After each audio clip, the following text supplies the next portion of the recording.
In the name of Allah, the most gracious, the most merciful. Good evening, everyone. Welcome to my channel, Learning with Anila Kadri. Students, in today's video, we are going to translate last paragraph number 3 of chapter number 4, First Aid. First Aid Kit. इब्तदाई तिबी इमदाद की kit भी आप कह सकते हैं या फिर आप फौरी तिबी इमदाद की किट का वर्ड भी यूज़ कर सकते हैं, right? Like we are going to study what kind of things you must have in your first aid box. Okay, every office, हर दफ्तर, factory, कारखाना, home, घर and school should have, रखना चाहिए, and accessible का मतलब होता है काबिले रसाई, accessible काबिले रसाई, जहाँ तक आप पहुँच सकते हैं easily. फर्स्ट एड बॉक्स, इब्तदाई तिबी इमदाद का बॉक्स, विद द फॉलोइंग मंदरजा झैल, रिकमेंडेड तजवीज़ करता, बेसिक कंटेंट्स बुनियादी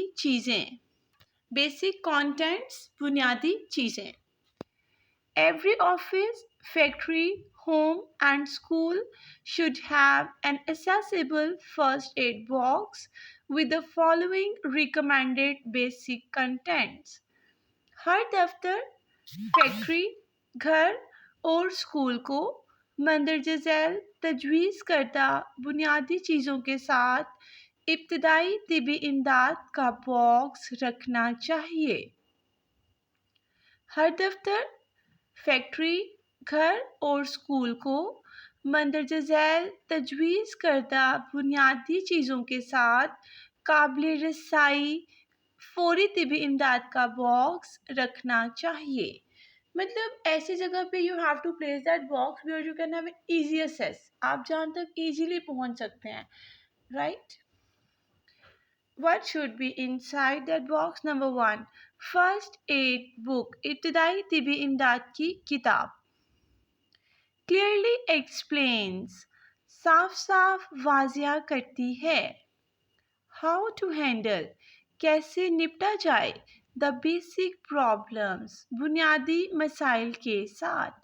Like the very first thing you must have in your first aid box is that you must have a first aid book. Clearly explains how to handle basic problems. साफ साफ वाजिया करती है कि बुनियादी मसाइल से कैसे निपटना है. सेकेंड पॉइंट, बैंड एड्स, इमदादी पट्टियाँ. बैंड एड्स, इमदादी पट्टियाँ. प्लास्टर्स का वर्ड भी आप उसके लिए यूज़ कर सकते हैं. इमदादी पट्टियाँ. बैंड एड्स, इमदादी पट्टियाँ और या स्टिकिंग प्लास्टर्स, चिपकने वाले प्लास्टर्स, आर गुड, अच्छे होते हैं. फॉर ड्रेसिंग स्मॉल वाउंड्स, छोटे जख्मों की पट्टियों के लिए. ओ my God, you can see band-aids or plasters in the picture as well. You guys used to call that sunny plaster, right? Band-aids or sticking plasters are good for dressing small wounds. इमदादी पट्टियाँ या चिपकने वाले plasters छोटे जख्मों की पट्टियों के लिए अच्छे होते हैं. इमदादी पट्टियाँ या चिपकने वाले प्लास्टर्स छोटे जख्मों की पट्टियों के लिए अच्छे होते हैं. They come in all shapes, वो आते हैं तमाम शक्लों में.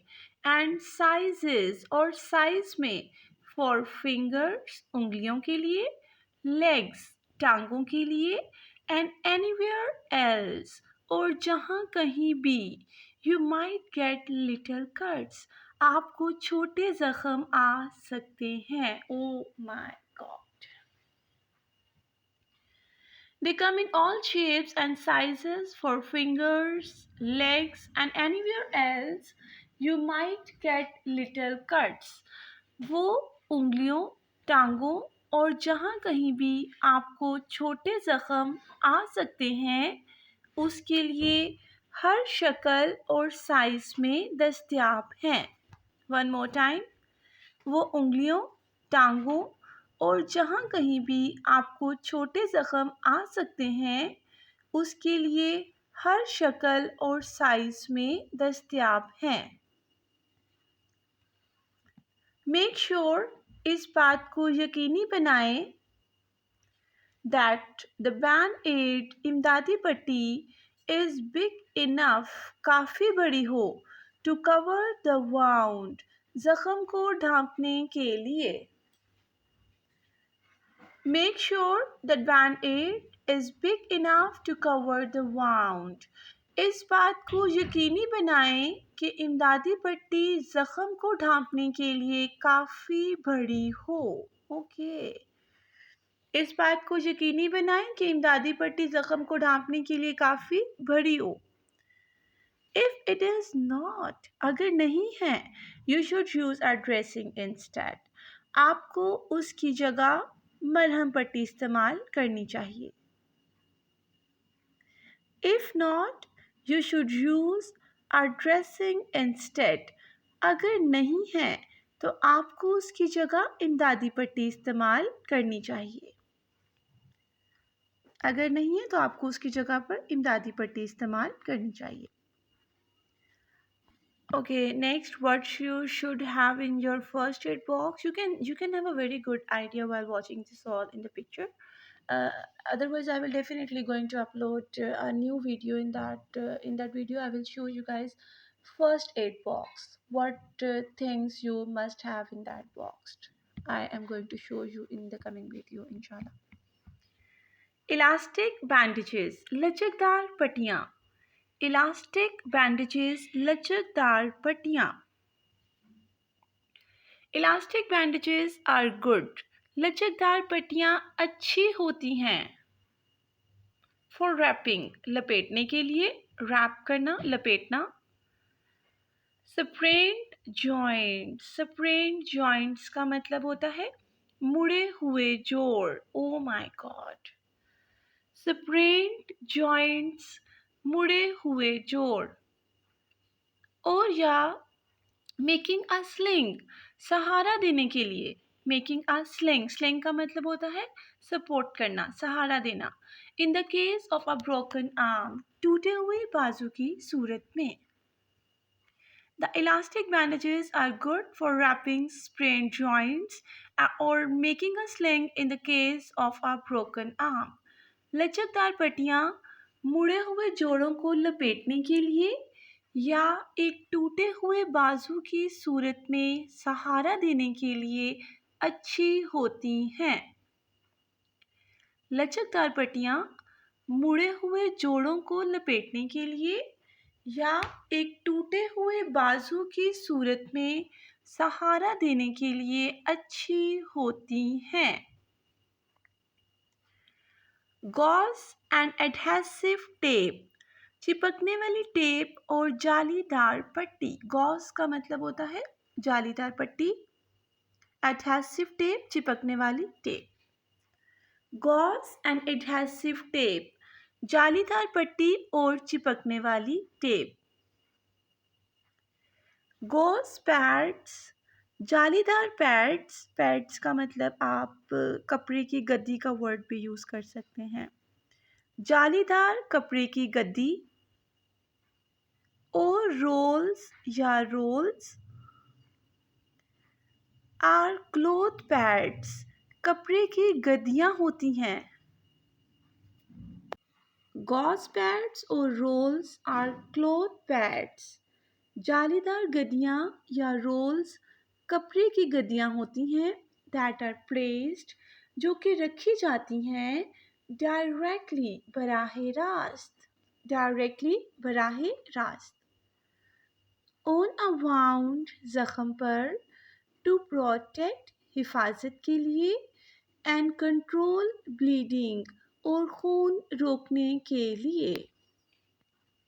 Okay, you can see here in bracket for larger cuts and scraps. आप भी ब्रैकेट में ही ट्रांसलेशन राइट करेंगे। बड़े ज़ख्मों और खराशों की सूरत में, बड़े ज़ख्मों और खराशों की सूरत में। गॉज पैड्स और rolls are cloth pads that are placed directly on a wound to protect and control bleeding for larger cuts and scrapes. जालीदार गद्दियाँ या रोल्स कपड़े की गद्दियाँ होती हैं जो कि बराह रास्त ज़ख़्म पर रखी जाती हैं हिफाजत के लिए और खून को रोकने के लिए. So in sequence how we can translate. जालीदार गद्दियाँ या रोल्स कपड़े की गद्दियाँ होती हैं जो कि खून को रोकने के लिए और हिफाजत के लिए ज़ख़्म पर बराह रास्त रखी जाती हैं. One more time I will translate this line because students mostly this sentence difficult one. Although this is not, but yes, sometimes students do. जालीदार गद्दियाँ या रोल्स कपड़े की गद्दियाँ होती हैं जो कि खून को रोकने के लिए और हिफाजत के लिए बराह रास्त ज़ख़्म पर रखी जाती हैं. And in bracket you will write बड़े ज़ख्मों और खराशों की सूरत में. ओके, यू विल नीड आपको ज़रूरत होगी एडहेसिव टेप चिपकने वाली टेप की टू कीप द गॉज जालीदार पट्टी को रखने के लिए इन प्लेस जगह पर. Oh my God. You will need adhesive tape to keep the gauze in place. जालीदार पट्टी को जगह पर लगाने के लिए आपको चिपकने वाली टेप की ज़रूरत होगी. ऑफ कोर्स, जालीदार पट्टी को जगह पर लगाने के लिए आपको चिपकने वाली टेप की ज़रूरत होगी.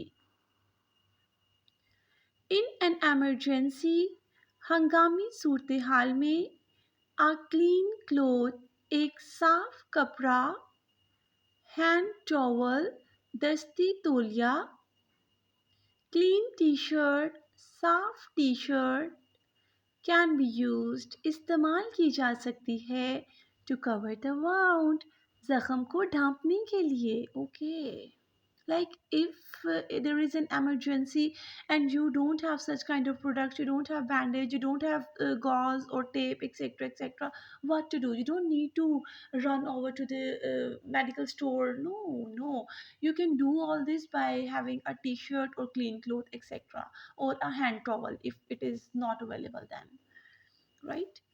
If in an emergency, a clean cloth, hand towel, clean t-shirt can be used to cover the wound. हंगामी सूरत हाल में ज़ख़्म को ढांपने के लिए एक साफ कपड़ा, दस्ती तौलिया, साफ टी शर्ट इस्तेमाल की जा सकती है. हंगामी सूरत हाल में ज़ख़्म को ढांपने के लिए साफ कपड़ा, दस्ती तौलिया, साफ टी शर्ट इस्तेमाल की जा सकती है. Antiseptic wipes, alcohol swabs and cotton wool. इसको आप लोग like this is a thing you must have. Antiseptic wipes mean जरासीम का शफाहे. वाइप्स का मतलब क्या होता है? You can say this is बड़ी कपड़ा भी आप कह सकते हैं इसको. Antiseptic wipes, alcohol swabs and cotton wool. रुई भी आपके पास होनी चाहिए. Safety pins and tweezers. Yes, safety pins और चिमटियाँ. सीजर्स, कैंची आपके पास बॉक्स में सीजर्स राइट हुआ है but you don't need a pair of scissors. No, you don't, you just need to have one scissor in the box. Scissors, कैंची. A pair of scissors is needed. कैंची की ज़रूरत होती है to cut the tape and gauze. Tape और जालीदार पट्टी को काटने के लिए. A pair of scissors is needed to cut the tape and gauze. जालीदार पट्टी और टेप को काटने के लिए कैंची की ज़रूरत होती है. लेटेक्स ग्लव्स, रबड़ी दस्ताने. लेटेक्स ग्लव्स, रबड़ी दस्ताने. आप इसको लेटेक्स दस्ताने भी कह सकते हैं. You can see that all the doctors and nurses while checking the patients used to hold these gloves, right? Latex gloves, रबड़ी दस्ताने are always a good idea. Always a good idea. रबड़ी दस्ताने हमेशा अच्छी हिकमत अमली है। Latex gloves are always a good idea. रबड़ी दस्ताने हमेशा एक अच्छी हिकमत अमली है। स्पेशली ख़ास तौर पर इफ़ यू आर डीलिंग अगर आप पेश आ रहे हैं विद बॉडी फ्लूइड्स जिस्म की रतूबत से फ्रॉम अ स्ट्रेंजर एक अजनबी की। ओ माय गॉड, स्ट्रेंजर अजनबी। Latex gloves are always a good idea, especially if you are dealing with body fluids from a stranger. रबड़ी दस्ताने हमेशा एक अच्छी हिकमत अमली है, ख़ास तौर पर अगर आप एक अजनबी के जिस्म की रतूबत से पेश आ रहे हैं, या आप ये भी कह सकते हैं एक अजनबी के जिस्म की रतूबत को साफ़ कर रहे हैं। रबड़ी दस्ताने हमेशा एक अच्छी हिकमत अमली है, ख़ास तौर पर अगर आप एक अजनबी के जिस्म की रतूबत को साफ़ कर रहे हैं। Like you can avoid, you can like take it as precautionary measure, right? So coming toward the next point, calamine lotion. Calamine lotion. Calamine भी sometime some people used to pronounce it calamine and calamine lotion भी इसको बोला जाता है, but actual pronunciation is calamine lotion. Calamine lotion is used.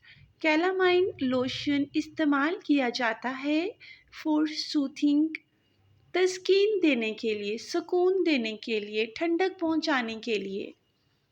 Sunburns, धूप में झुलसने। Sunburns, धूप में झुलसने। And stings, और जलन में। Sting का मतलब एक्चुअल डंक भी होता है, right? Calamine lotion is used for soothing sunburns and stings. Calamine lotion जलन और डंक की सूरत में तस्कीन पहुंचाने के लिए इस्तेमाल किया जाता है। कैलामाइन लोशन जलन और डंक की सूरत में तस्कीन पहुंचाने के लिए इस्तेमाल किया जाता है। The very next thing and very important you must have in your first aid box, oh my god, that is clinical thermometer. Clinical thermometer. Next one, analgesic tablets, दर्द कम करने वाली अदवायात।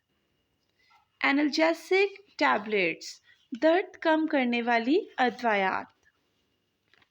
सच एज, जैसा कि एस्पिरिन और paracetamol. Aspirin या paracetamol, जैसा कि एस्पिरिन और paracetamol. But in your first aid box you can have other painkillers as well. You can have Panadol, you can have paracetamol, you can have Ponstone and Brufen, etc, etc, etc, that are easily available, and you have a very good idea that how and when to use all the painkillers. So students, this is all about translation of paragraph number, last paragraph of chapter number 4. We are actually done with complete chapter number 4, that is first aid. I hope it's quite clear to all of you, but still if you have any question you can ask me in comment section, or you can email me for my next video and for next chapter. Do not forget to subscribe my channel Learning with Anila Khatri and press the bell icon. Thank you.